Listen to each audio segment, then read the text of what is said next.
ભરૂચ તાલુકાના ભોલાવ ખાતે સંત શિરોમણી શ્રી ગુરુ રવિદાસજી મહારાજની 650મી જયંતિ વર્ષ નિમિત્તે ભવ્ય કળશ યાત્રા યોજાઈ।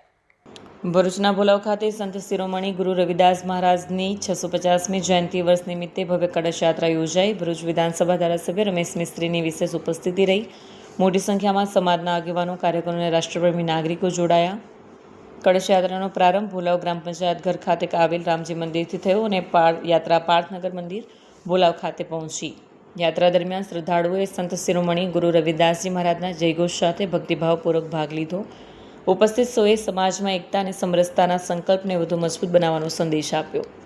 આજે 15મી સદીમાં જેમણે જન્મ લીધો હતો એવા સંત ગુરુ રવિદાસજીની સારી 600મી જન્મ જયંતિની ઉજવણી સમગ્ર દેશમાં પ્રધાનમંત્રી નરેન્દ્રભાઈની યોજનાથી અને એમની પ્રેરણાથી ચાલી રહી છે।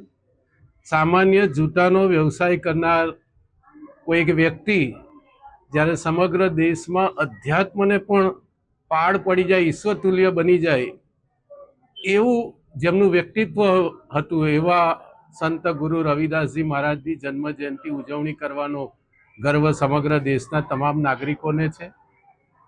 મોગલોના શાસનમાં સિકંદર લોડી જેવા ખતરનાક આક્રમકે જેમને ધર્મ પરિવર્તન કરવા માટે અનેક પ્રકારની યાતનાઓ આપી, અનેક પ્રકારની ધમકીઓ આપી, લોભ લાલચ આપી, છતાં એની સામે ન ઝૂકનાર અને હંમેશા સમાજમાં જાતિવાદનો વિરોધ કરનાર, અસ્પૃશ્યતાનો વિરોધ કરનાર, મહિલાઓને શિક્ષિત બનાવવા માટે અનેક પ્રકારના અભિયાનોનું નેતૃત્વ કરનાર સમાજ સુધારક અને સમાજ ઉદ્ધારક પૂજ્ય રવિદાસ મહારાજની જન્મ જયંતિની ઉજવણી આજે સમગ્ર દેશમાં થઈ રહી છે।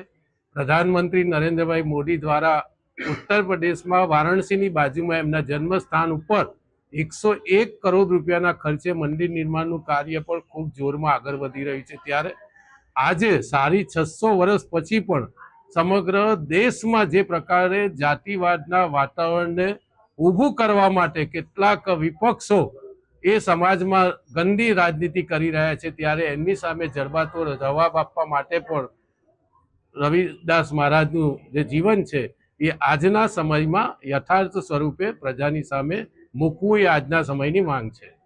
વિડીયો જર્નાલિસ્ટ વિરેન્દ્ર પાટીલ સાથે સરિયા ટીવી ન્યૂઝ ભરૂચ।